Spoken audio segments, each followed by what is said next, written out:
Hey guys, and welcome back to my channel. So I've just got back from my first wild camping trip and I absolutely loved it. So in this video, what I want to do is go through what I took with me, and hopefully that'll be helpful to you if you haven't been on a wild camp yet, but you're thinking about doing it.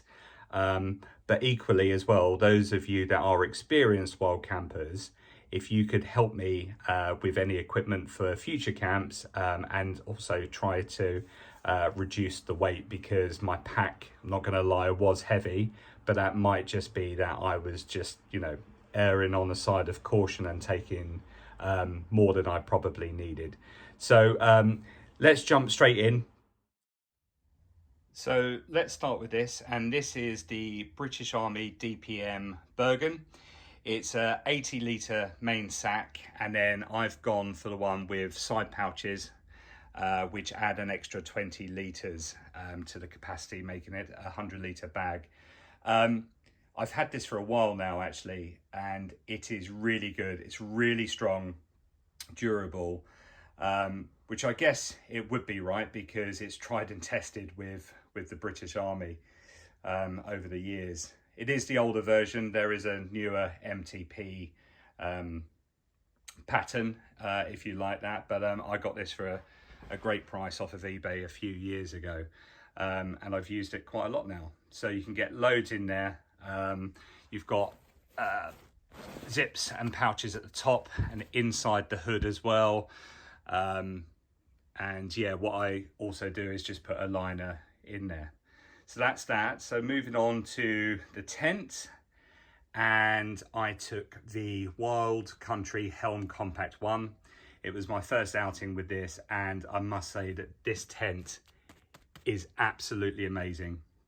It takes about 5 minutes, 5-6 minutes to pitch, and it's got so much headroom in there, which is great for me because I really want to be able to sit up in the tents. I've got the OEX Fox 1 V2, and although that's a nice tent and I fit in it, you can't really sit up in it. So this was perfect for me, and I think this would probably be my go-to tent of choice. So sleeping system, then I've got the OEX Traverse Self-Inflating Mat, and that was perfectly fine. I've got the Vango Nitestar 350, and I think that's a 3/4 season sleeping bag. Now, it's huge, and this is where I need your help. Although this is extremely warm and comfortable, as you can see, when you put it into the Bergan or your bag of choice, it takes up so much room. So any suggestion, guys, that would be much appreciated. I've also got a Eurohike sleeping bag liner, which is not here at the moment, but I did take it with me, and that was nice too because the temperature did drop. This was an October camp, by the way. And the Trekology Loft or Aluft pillow version 2, that's up in a couple of seconds. That's comfortable. So bags, waterproof liner for the Bergan, and a couple of other waterproof bags there as well. Waterproof trousers, waterproof jacket, and a waterproof hat as well. I also took with me a down jacket. This is just a standard high street one. It's not made for camping or whatever, but again, as you can see, that takes up quite a lot of room in the bag, so any suggestions would be appreciated. What else? So we got the Trekology folding chair. That's a new addition to my kit, so that went really well. We had a campfire, which was fantastic, so we just sat around there for a few hours, and this is a great little piece of kit. First aid kit. Probably got more than needed in there. We've got lots of bandages and plasters. I've got some hand warmers in there, some painkillers, bug spray, throat analgesia, windproof match. Yeah, there's loads of stuff in here, but to be fair, this goes neatly in the front pouch of the Bergan fits in there, so I just take it as it is. It's not too heavy, to be fair. Got some wipes, just a small Multimat. Didn't really use that actually. So in terms of cooking, so I took the BRS Ultralight Stove and a rather oversized gas canister. My little one is away in the trailer at the moment, so I couldn't get to it before the camp. So I would normally take a little one with me. And again, this was just an overnighter, just one day or one night. So I didn't really need this at all. Plus, one of the friends that was camping with me brought his firebox, so we just cooked on that really.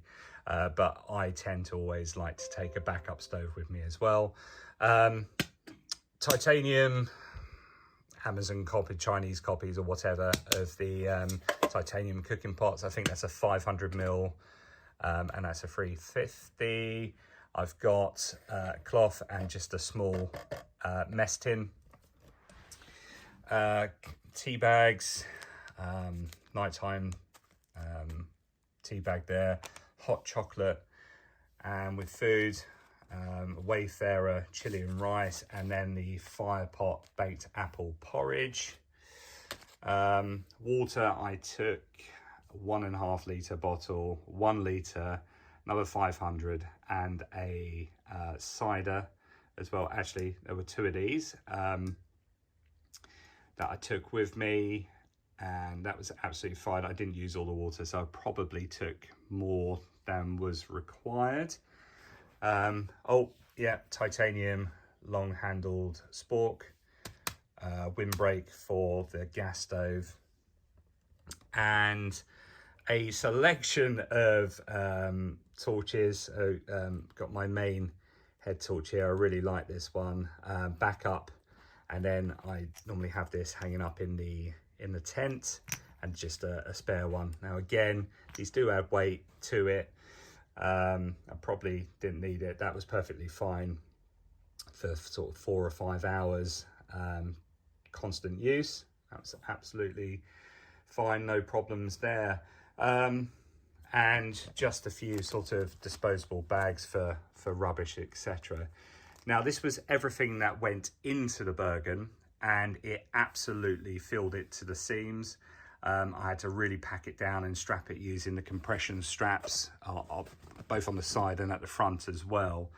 And it was heavy. I didn't weigh it, but best guess, probably getting near 20-25 kilos, I would imagine, all in. I think a lot of that obviously comes from the water.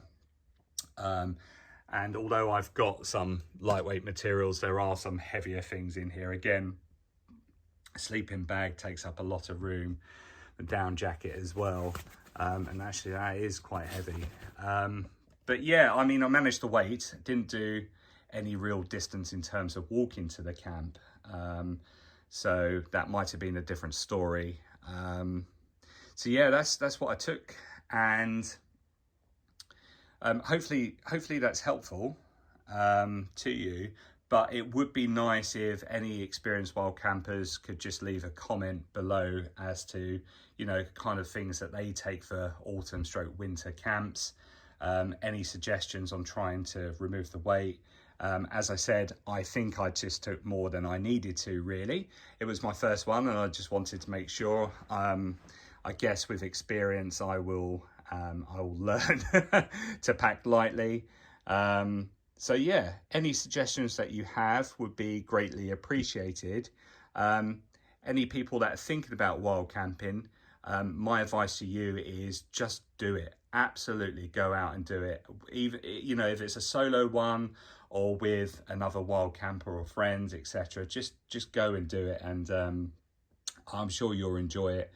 But yeah, that's it for this video. Hopefully it's been helpful. If you've liked it, give it a thumbs up. If you're new to my channel, please consider subscribing. Click the bell icon to stay notified of future content. But anyway, thanks for watching, and I'll see you next time on Higgsybear Outdoors. Bye for now.